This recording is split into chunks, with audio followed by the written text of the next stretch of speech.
thank you so much, everybody, for joining us. I think we can move to the second page, Mara, and we can go ahead and begin some introductions of ourselves. So hello and welcome to today's webinar, which is called Networking. I'm Sonya, and I'm the class of 1996 from the ILRAA school, and I'll be facilitating our session today. I graduated back in 96, and I've been in human resources during the times that I was interning there, and since 96, I started in an HR leadership development program. Spent the majority of my years at Bristol Myers Squibb, moving from HRBP to COE roles, and then joined Cigna Healthcare in 2017. And first, I built and led the organizational development team. And then more recently, I've been leading an HR business partner team aligned to our second largest P&L business within Cigna Healthcare. I'm joined today with my co-facilitator, Mara. Mara is our senior outplacement specialist with Challenger, Gray, and Christmas. She has extensive experience in coaching executives in the job search process, including effective networking strategies. Mara, thank you so much for joining us today, and we're looking forward to your session. Just a couple more notes before I hand it off to Mara. Today's session is part of the ILRAA's Career Transition Initiative, and it's a part of our Lunch and Learn series. This initiative aims to support alumni who are re-entering the workforce, navigating a layoff, or pivoting in their career. And we will host webinars on various subjects like job search with recruiting firms, using social media to find jobs and networks, on thought leadership and personal branding. We'll also be offering complimentary headshots across 6 cities. I'll share more about those forthcoming events at the end of today's program. Today's session is being recorded, and it will be uploaded onto the ILRAA groups page called CUE Links. It hasn't launched yet, but it will be launching soon. And so we'll encourage you to create a profile and connect to that once it is up and going. Finally, Nicole Mordnillo, who is the president of ILRAA, would love to hear your feedback about this career transition initiative, including your thoughts about today's session. The ILRAA is here to serve you and your fellow alumni, and your feedback will be really helpful to Nicole to ensure that this organization provides you with the tools and the resources that you need as you work towards your next career step. So you can actually share your feedback with her, and at the end of the session, I'll give you that email address. Hoping that we'll get the chat feature up and going, and I'll be monitoring that. And with that, I am going to hand it over to Mara. Hi, everyone. Welcome to our session on networking. Today's agenda will be as follows. We're going to start by talking about the fact that we all know is that networking can be uncomfortable. It's a necessary evil of all of this, but at the same time, it is not the most comfortable thing to do in general. But why do we need it anyway? Then we're going to be talking about what makes networking work. And that's within event networking, online networking, and one-on-one networking. And we'll conclude by wrapping everything up. And again, if you have any questions, once the chat feature is up and running, please put them in there, and I will spend some time at the end handling any kind of questions that are coming about any aspect of this program. So networking can be uncomfortable, and that's for everybody, even the most outgoing of people. It's just not a comfortable thing to do. I mean, it's different than meeting people in social situations because you might be trying to do something like leverage a new position, and it's just kind of awkward, but it's necessary.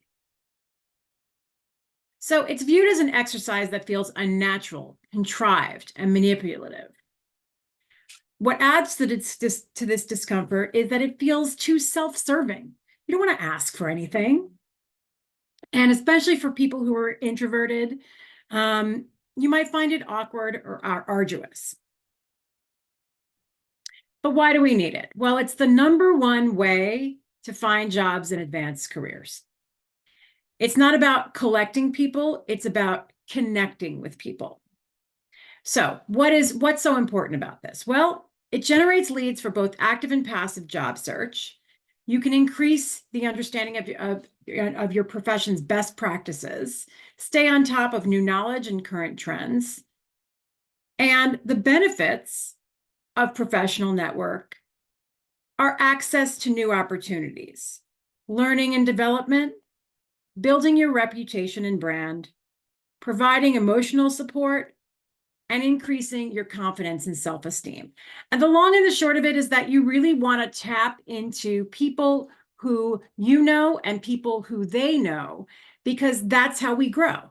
You know, it's a more social, it's not just about taking things, sure, learning and development and access to new opportunities can happen online, but it really is more about having a personal connection and understanding your industry and standing out amongst your peers. So, according to Challenger Gray and Christmas, how organizations fill positions, it's 20% through just regular postings, ad agencies, online advertisements, but it's 80% of all jobs are found through people that we know or those people that those people know. So it's first degree or second degree connections. And that's really how most people find their jobs. And if you think about it this way, most companies, sorry about that, 20% of jobs are recruiting agencies, 80% is networking, 40% of people you know and people you don't know. And if you think about it this way, a company would rather hire somebody that is a referral, because it's not only that, of course, it makes the person more likable, it gives them more of an idea of who they are in general, but it's also the fact that if somebody is hired through an employee, that employee may actually stay longer. And companies know that, because if they're going to refer people, they must like their job. And at the end of the day, it's about being happy where you are, as much as you can be, because it's still work, but it's about having happy employees and knowing that people can help each other. So why do we need to network? It's about making contacts and strengthening current relationships. And along with that, you want to think of making lists of people, every single person you know. That means that even if it's somebody that you haven't seen in 20 years because of college, and maybe you're connected on Facebook, that still may be a good connection. You never know, if you look them up on LinkedIn, how you might know each other. It's all a circle. It's about everyone in your circle should know that you're looking for a job. Now, I preface this, they should know you're looking for a job, but you're not going to ask anyone for a job. That's really important, because you don't want anyone to feel like they're responsible for you. And that's a really important note, because you don't want anyone to think that they have to do the work. It's your job to strengthen these relationships, and people really do want to help. Don't skip a contact. That one connection might be the key. People find jobs through crazy places. I had a client once that actually found a job through her doctor. She happened to mention that she was pivoting, and she ended up meeting his wife, and she's been working there ever since. You never know. And it was a totally different career path as well. So you never know who might be that next connection. So effective networkers have a belief system that every single person they meet is incredibly interesting and has as much to contribute to any conversation. That's a really important thing to remember, because every single person might be an interesting contact that you could have something in common with. It does not matter what they do. It could be somebody that takes care of their family for a living. That's fine. They know lots of people too, because they're out there. They're working on a daily basis with their kids. Everybody knows everybody, and it's about really starting conversations and remembering that everybody has a part to this. Event networking. So this is arguably one of the more uncomfortable situations because it's awkward. And it's awkward, again, for even the most amazing social navigators. This includes conferences, seminars, workshops, association meetings, which of course all of you should be attending your Cornell local association meetings. What a great way to get to know people. It's college courses, happy hours, career fairs, brunches, and it's anything that involves any kind of social event. Now, here's an interesting little tip. Breakfast meetings allow early risers to get ahead with the first pitch of the day. People love breakfast meetings because it's something fresh and new, and you can set a meeting with somebody that's in your network just to meet for a cup of coffee. You know that it has a time limit, which is great because that allows you to frame what you're going to say ahead of time, and it's a little bit more social. Buy somebody a cup of coffee or tea. It doesn't have to be anything major.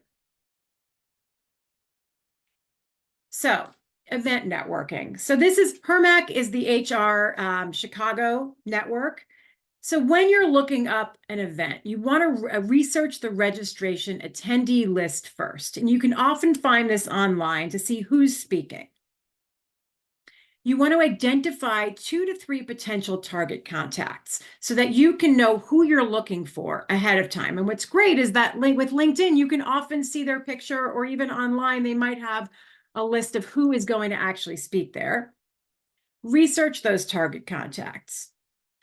And that could be their employer, their alma mater, what associations they're in, their volunteer and community contributions, or their recent contributions in general at work. Identify some commonalities. And one way you can know some names and faces is to volunteer at the check-in desk to match names with faces as well as introduce yourself. A smile goes a long way. People like when they can know they have eye contact, smiling, shake somebody's hand. And again, it's all about showing that, you know, you're welcoming. You're the person they want to meet. So what goes into the event networking? You start with an opening, go into a conversation, segue what you need, and then it's about the relational equity. And we're going to break this down piece by piece. The opening. If you're being introduced to someone, how long have you known Mara? If you were not introduced, what are you hoping to get out of this workshop? If you see someone standing alone, invite them to join you. Again, it's this awkward situation. We all feel it. If starting conversations are difficult, then you can bring or wear a conversation starter, like a great tie or an interesting briefcase or purse. It's about something that can make somebody remember you. Then you can go along. Terrific keynote, good points about talent management and artificial intelligence. Hi, my name is Mara. I always feel awkward walking up to strangers at these events, but you seem like an interesting person. So may I introduce myself, sorry. I'm usually shy meeting new people, but I promised myself to have 2 good conversations tonight. Would you mind being the first? And again, these are just ideas. You're going to make this your own. That's the most important thing. It should feel like an extension of you. 80% of people are actively looking to meet other people, and you're doing them a favor by breaking the ice.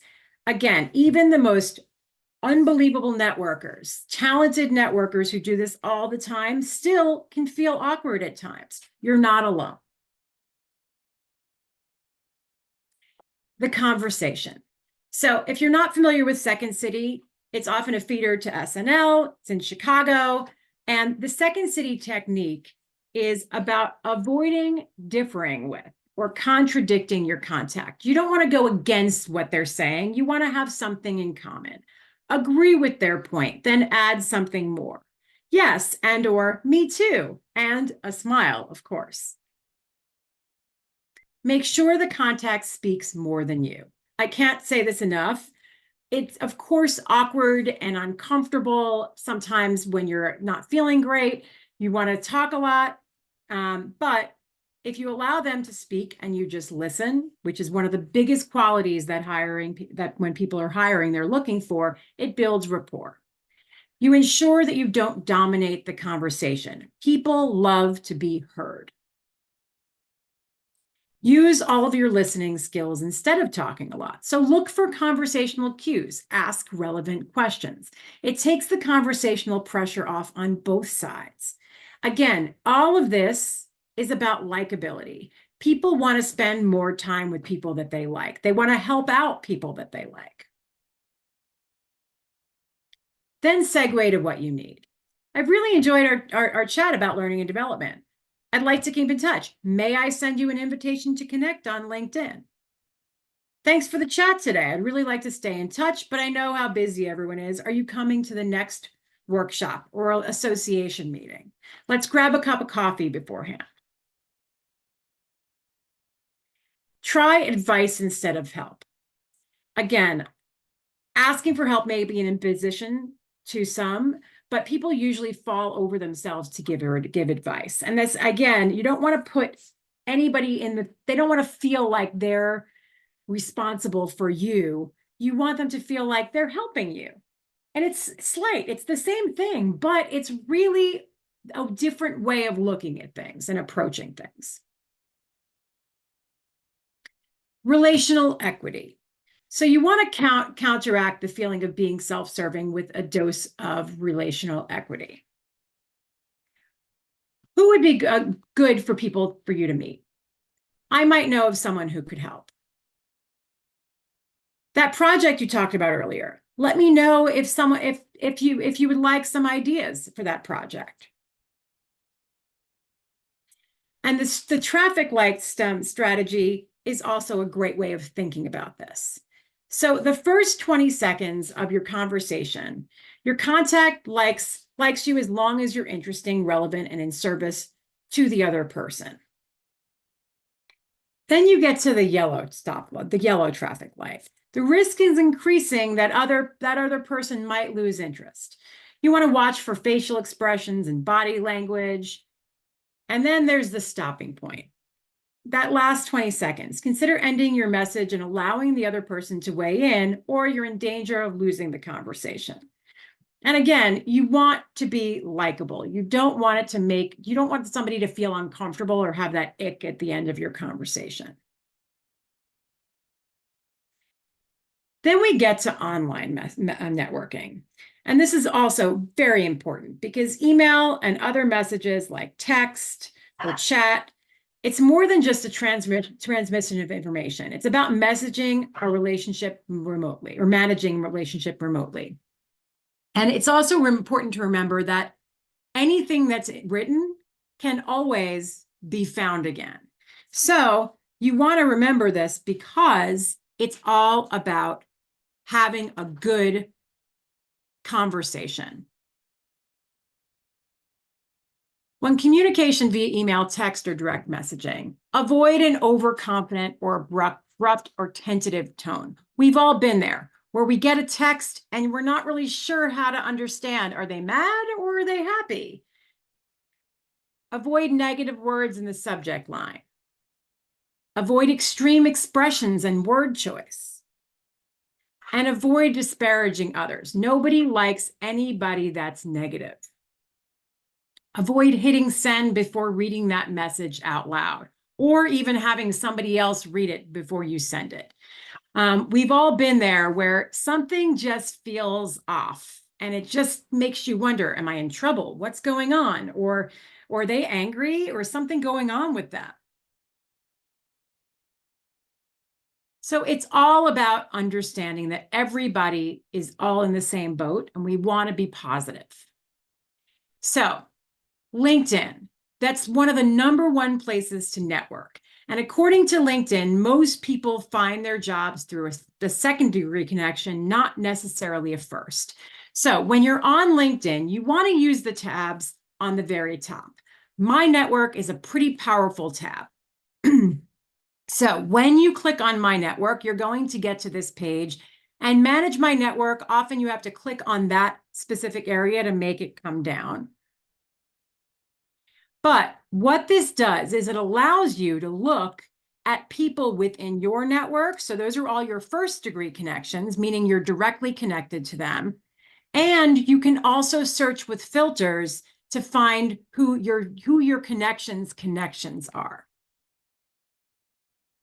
You want to connect with colleagues, alumni, friends, family, and you also want to follow all target companies, which will also allow you, if you look at the employees on the target company, you can also bring back to that filtered section where you can see, do I know anybody? And if you don't have a first degree connection, you look at a second degree connection. So if we look at Amazon, for example, here, you're going to see 9 connections work there. Click on the connections themselves. It will then bring you to this filtered section where your first degree connections are going to show up.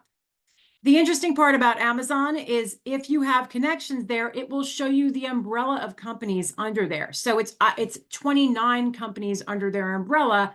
So if you look at Amazon itself, under the filters of current company, it will say one company being Amazon, but you also have an area of opportunity because Amazon Web Services, Ring, all of those are under their umbrella.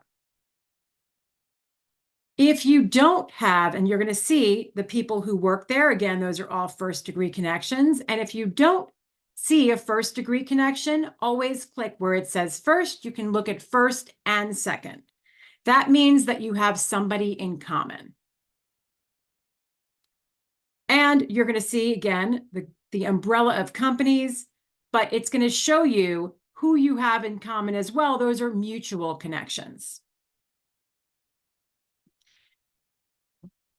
The strength of weak associations or second degree connections stresses the importance of connections that are not necessarily closest to us. And again, according to LinkedIn, most people find jobs through people that are second degree connections, meaning one person knows another person and they're going to get you connected to the right person. And you should be, even if you're applying for a job, always look up online and see, do I have any first or second degree connections? And even if you don't necessarily know them well, it can't hurt to reach out to somebody that you might know. Again, you're 80% more likely to get a response from a company if you have somebody in common. Also, join groups. So for example, I have the LX, the Learning Experience Design Community. You can message any person you're in a group with. You get 15 messages per month per group. That means that you can send messages outside of your network without being premium. You do have to go and look the person up, and then you can message them from there. Join groups and in-mail group members. Look at other profiles to find groups and possibly new connections. So at the bottom of everybody's profile, if they're in groups, you can see what groups they're a part of that are open. Now, once you find the person you want to reach out to, what do you say? Hello, my name is Mara. What do you have in common? We haven't met personally, but we have a connection in common. Or we haven't met personally, but we're alumni of University of Wisconsin or Cornell. We haven't met personally, but we both work for Chicago Public Schools at one time. Then request to connect. Would you kindly accept my request to connect on LinkedIn? Would you be open to connecting with me on LinkedIn? And remember, it's a numbers game. The more connections you send out there, the more likely you are to have somebody in common. And again, it is all about reaching out to somebody that you think would connect with you. If you can, reach out to the person that's in common first and have them send that person a note. Sometimes you'll find that people will accept all people. They don't even know anybody that's the person in common. Once you do connect, thank them. It starts a conversation. Begin by thanking them. Thank you for accepting my request to connect on LinkedIn. Make it casual. Make a positive observation about their profile. I see from your profile that you've worked with Walgreens for 10 years. That's great. Or I see from your profile you were recently promoted. Congratulations. Or I see that you've started your own business. Congratulations. And you can tell from a company page that they've started. Then make your request for assistance. I have a lot of respect for your company. I'd like to join the team in operations or finance or technology or marketing. Would you be opening to lend me some advice or insight? Notice you're not saying, pass along my resume. You're saying, are you open to talking to me to give me some advice? Or I have a lot of admiration for your company and often have wondered what it would be like to join the team. Would you have any suggestions? It's not putting the ownership for them to find you a job. Instead, it's, hey, do you have any advice? Now we have one-on-one networking. So with one-on-one, prepare a company list and a resume. So what I mean by a company list, make a list of 20 or so companies you would like to work for. It can be pie in the sky, but make that list because when you meet with somebody one-on-one, they might want to know what companies are you looking at? Because maybe they know somebody, or maybe they know somebody that knows somebody. Schedule a meeting, if possible in person, but of course a Zoom meeting is just as good. It's all about that likability and having some sort of connection. Engage with the connection. Have a personal branding statement. And we're going to go into this a little bit further, a little bit later. Seek advice and insight. Again, you're not asking them to find you a job. Instead, you're asking for advice. Present the company list. And express gratitude. Thank yous are the most important thing. And if you can write a thank you note, a handwritten note goes a long way. It's unusual these days, but it's a great way of responding to somebody and having them remember who you are. Send that thank you note. So with your personal branding statement, who are you? Use positive, compelling language. These are I am statements. You're not talking about personal, you're talking about who you are as a professional. You want to highlight your skills and expertise, what you've studied, your specialties, the skills. It's all about that keyword optimization that we've all mentioned so many times, but those keywords are what you're bringing to the table that might be unique. Focus on your accomplishments. Your accomplishments make you lend credibility, and it proves your value. And your accomplishments, especially on your resume, could also lead to success stories, which you want to develop ahead of time. Also, know what you're looking for and talk about that. There might be an interest in a role or a company, and it's really more about what you could do for that company. It's not about what you're looking for in general from that role.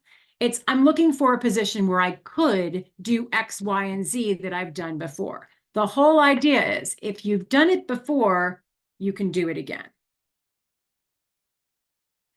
So here's an example of a personal branding statement. We start out with, I'm an accomplished program manager with extensive project management experience. I'm passionate about the technology industry where I enjoy solving problems, adding value, and getting results for the company. I drive companies' IT project life cycles, including design, implementation, and communication strategy. I have a track record of establishing credibility with our clients and evolving these relationships into repeat business. Again, if you've done that before, you could do it again for another company. For instance, with IMV Technologies, I was recognized as a top project manager within the first 15 months on the job. More recently, I led a high-profile global customer implementation resulting in more than 5 million in revenues. And that's something they can then ask more about. Well, how did you do that? Tell me a little bit more. And it really is with this particular area where you're giving your examples, you want to have something quantifiable so that they have something to reach onto, to remember. Finally, what are you looking for? I'm looking for a position where I could drive organizational profitability while leading teams, guiding migrations, and managing project lifestyles. Again, it's what you could do for them. It's not what you want. So, in conclusion, and we'll take questions after this, take the ideas and decide what works best for you. You want to make it as comfortable as possible and be as prepared as possible so that you can go ahead and network seamlessly. Don't be afraid to get out there and talk to people. Again, you can be anywhere and strike up a conversation. You never know where your next position is going to come from. People, for the most part, want to help you.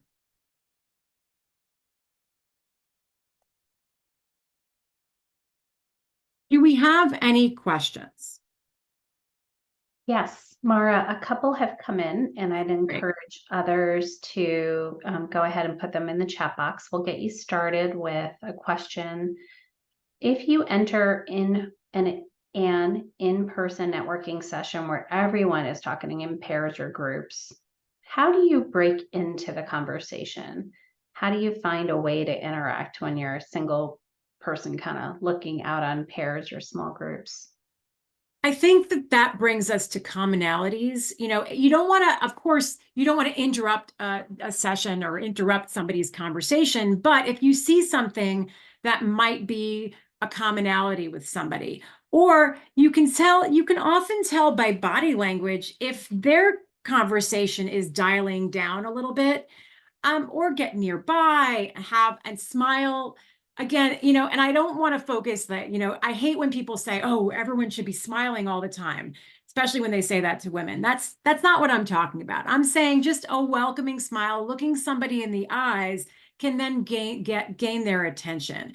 And it's all about, again, people are at these networking sessions are all in the same boat in many cases. Yes, some people are salespeople and they want to just gain more leads. And people also know that about some people, that they're there just for that. And sometimes they're looking to get away from that conversation. But in general, people are coming to a networking session because they're all being social and they all have the common goal of meeting new people. So it's about being open to that. It's about really noticing something and interjecting maybe with a good point, but not making it awkward. Great advice. So the second question I have for you is, in making the company list, what if you are looking for a role where there's only one of that role, like a CFO or a CHRO, so a role at the top of the company, there's one role, and the position's currently filled. How do you handle that on your list, and is it okay to include those companies? It is okay to include those companies because we've had a record number of CEOs, CFOs, people at the top are moving all the time, especially right now. Like literally right now, we are in the craziest time ever of record number of people changing over. But here's the thing.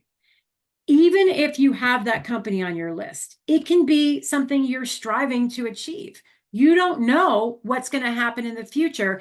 And if you want to work with that company later on, even if it's working cooperatively, doing a partnership, that's okay. It's okay for somebody to know that you want to work. I'm in Madison, Wisconsin right now. So if I want to work at Epic, they might not have a role for a coach, but that's okay, because even if they don't have that, you never know if a role could be created. Keep an open mind and keep that company list open and current. Listen to different areas, read about new companies. You never know what's going on. And especially if you see a company that's going through some sort of transition, that's often a time when they're going to make changes within an organization and have an opening for new management. That's great. So please do share your questions in chat. I have another one that's come in.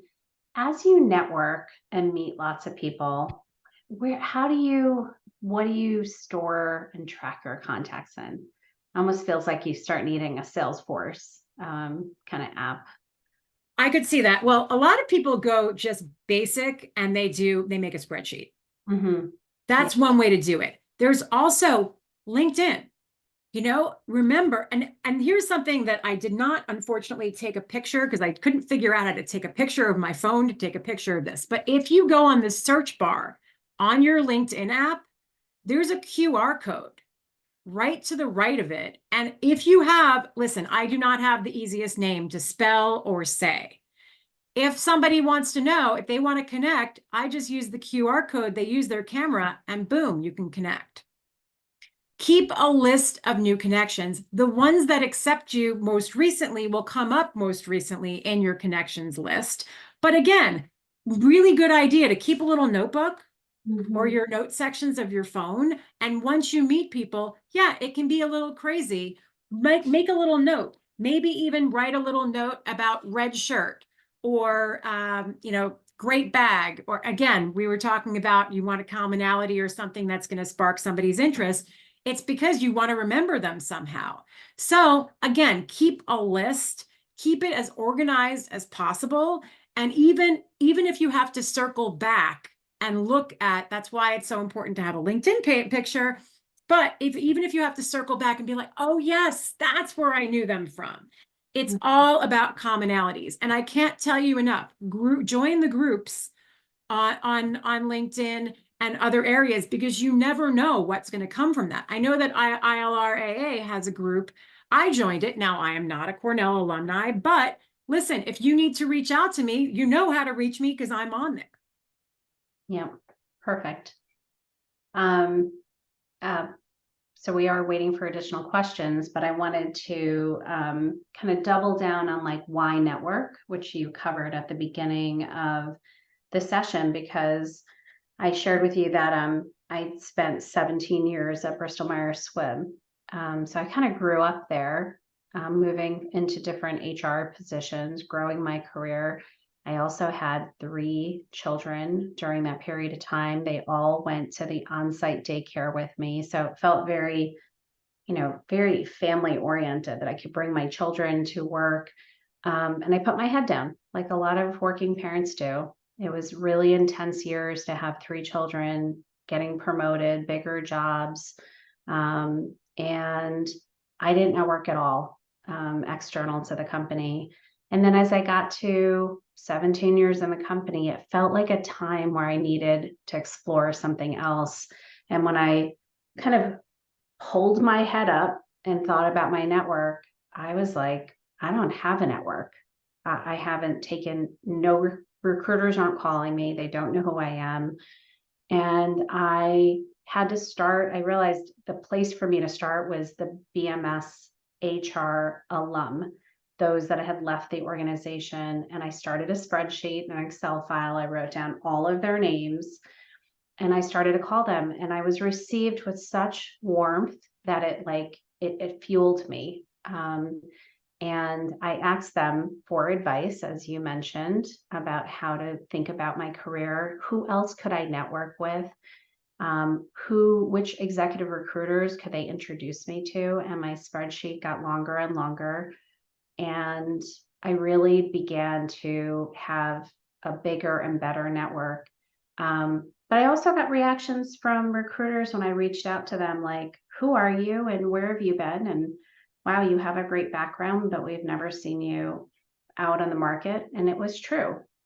And I made a promise to myself after 2017 that I would not bury myself like that again. And I pick up the phone when people call me. I call people. I make it a point, even if it's only twice a month, to connect with somebody in my network and just have a catch up call, either virtually, phone call, or a coffee, and just to not close down like I had during those years. So just a little bit about my personal connection and networking. It is hard, especially if you are a working parent. I think it's really hard to juggle everything that we have. Okay, so we have some more questions that have come in, Mara. So let me just scroll up a little bit. We have a question. How should we follow up with network contacts after the initial meeting, and how often? What's the process of follow-up? So I would first, depending on how you have connected with them. So if it's on LinkedIn, or if it's via email or text, you want to first thank them. Thank them, remind them of who you are. We met at this great alumni or event. I wanted to touch base, see how you were doing. What did you think of that?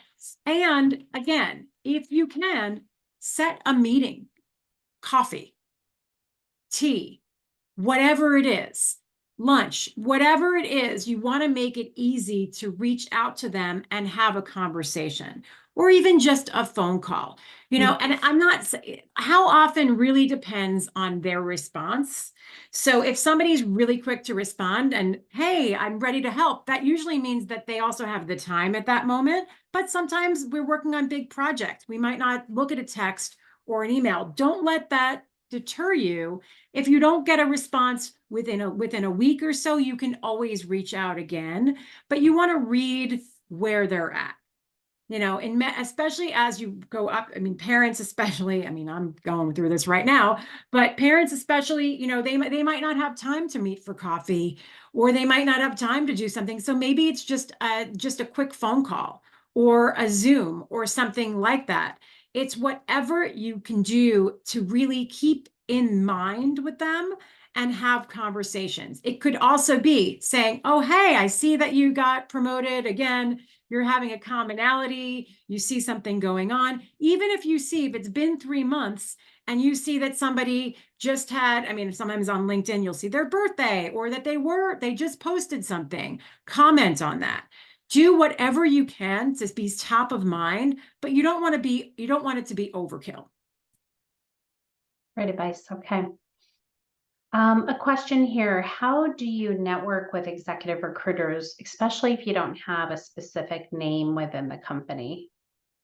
So that's an interesting one, because recruiters, there's 2 ways to think about this. Now, one of the things that's important is that, especially when you're higher up, you don't necessarily, if you're on LinkedIn, let's say, you don't necessarily want to turn the open to work section on, because that can make you spread a little bit too thin.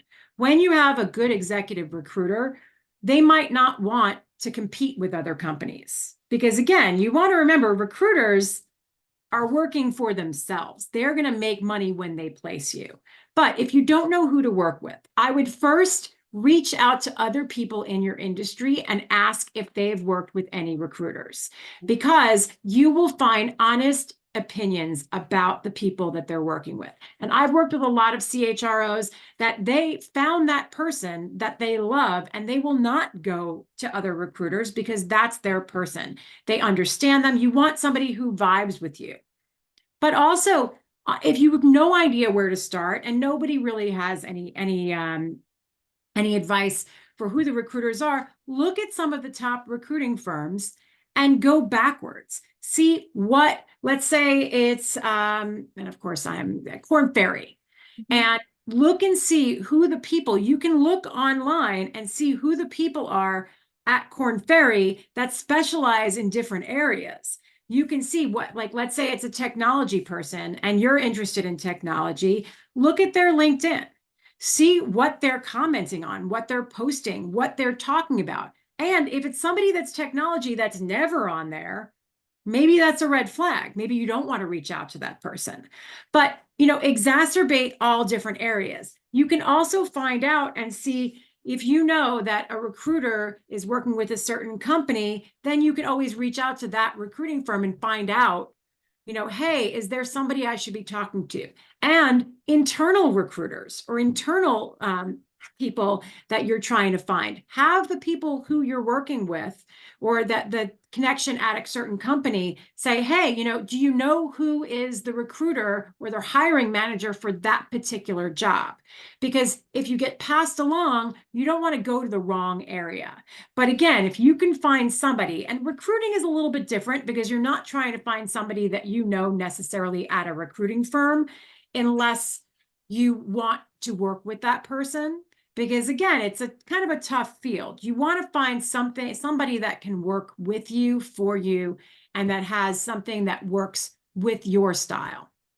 Yeah, and I'll add on the executive recruiting front, it is not, you don't have to have a one-to-one relationship for the senior job. So it's not like I'm going to find somebody that I really mesh with at Corn Ferry, and now I'm not going to talk to anybody else, because that one person, if I'm looking for a job in life sciences and HR in the Northeast or in this particular geographic region, that person might be carrying 4 jobs, and none of those jobs are going to fit what I particularly am interested in. And so you actually want several relationships, trusted relationships, because at any one time, the executive recruiter is carrying 3, 4, 5 jobs. They're getting really peanut buttered across the Hydrix and Struggles and the Corn Ferries. And so you actually, my advice is have a handful, and the best way to get them is from your peer group, somebody people that are at your level, who are in jobs at the level that you're looking for, and having them introduce you to the executive recruiter if you're looking for those executive roles. And they often also share jobs. You know, if they don't have one job, let's say they don't manage the Northeast, they probably have a coworker that does. Yeah. And on top of that, you also have, I mean, you have different people managing different areas, and recruiters, you know, they might be able to say, hey, talk to this person, even at another firm or at a company that might be a good person to reach out to. You know, it's not always about specific people. It's about broadening your network and reaching different people out there. Great. Okay, one more question, Mara. You mentioned that highlighting what you've done before is great evidence or a reason for being able to do it again. What is your advice for those trying to pivot into a new space? That's a really great question, because a lot of people think, well, I saved the company money on this end, but that's not what I want to do. I'm not in the same kind of industry, or I'm not doing the same job. But we all have transformative skills, transitional skills, things that you can do that you've done before that you can do again. For example, prior to working for Challenger, I was a teacher. So I was presenting all the time, but I was presenting history to kids who did not necessarily want to hear me. I used to say that, I mean, that made me a great salesperson, because if I could sell history to them, then I could sell anything. Mm-hmm. But it's about the things that you've done before. They don't live in just one little box. If you've saved a company money or time, or you've provided value or strategy or any of that, that can go into any specific field. It doesn't have to just be, I manage numbers for this company and I have to do that again. It's about working with people. It's about working within a team. It's about being collaborative. And it's about remembering that your success stories don't have to relate to your next job. It's just about talking about yourself and explaining how you think. All a success story is, they're just really want to hear, what have you done before that you could do again? And how do you process things? How do you think? How does your mind work? We all have different ways. And I'm a big proponent of going backwards. You know, if you saved the company, you know, $15 million at X, well, what did you do to get there? I did this first, then I got to this point. And it's about really having these hashed out. You want to have in your arsenal 8 to 10 success stories that could be plugged into different areas. Mm-hmm. And again, you also really want to be positive. So if somebody asks you a question, and I can't say this enough, like, well, why are you leaving your job? Or why don't you want to be at that company anymore? Make it like it's a no big deal. Well, the company made a business decision to consolidate operations, eliminating 50% of my team. So I decided to look for new opportunities. Never say something like, well, I got canned, or it was due to a consolidation. I lost my job, or I got whatever. The bottom line is that brings more questions into play. You want to be positive. It could be that, hey, I'm looking to expand my skill set. I'm really interested in moving into a more green space, or whatever that might be that's attracting you to a new area. Be honest, but have it relate to what you've gotten to this point so far, what you've built as your career, because nothing lives in and of itself. It's all of your experience together. That's great. Okay, well, I think we have wrapped up, Mara, on the questions that have come through, and I definitely want to make sure people have time to transition to their next meetings at the top of the hour. So yeah, why don't we wrap up with some comments here on what ILRAA is offering. So as I stated at the outset, ILRAA, which is a very hard acronym for me to say, is going to host a series of webinars over the next few months, digging deeper into career transition topics. So our upcoming sessions are here, and and we also have some complementary professional photo locations. You can see that we have 3 coming up right now: LA, Chicago, and Washington, DC. There are registration links for all these sessions and photo sessions in the Cornell University ILR school email that you used today for today's registration. So you can find it in that same place. And as you navigate your career transition, remember that it's really important to develop your network. I encourage you to attend your local ILRAA and Cornell Alumni Association events. They're great ways to connect with fellow alumni and expand your network. And then also, if you're welcome to planning something in your area, just reach out to our ILRAA president, Nicole Mormillo. It looks like I'm Nicole because it says her name underneath mine. I'm Sonya Hardaway, but Nicole is not able to be here today. She would love to be able to plan something with you. And this is her, if you can move to her address, please. This is her email address. So that you can send her both feedback, but also be able to plan an event in your local area if you'd like. So I think that is a wrap, Mara. Okay. I have a last question here. Where do you find out about the New York City Cornell Association events for New York?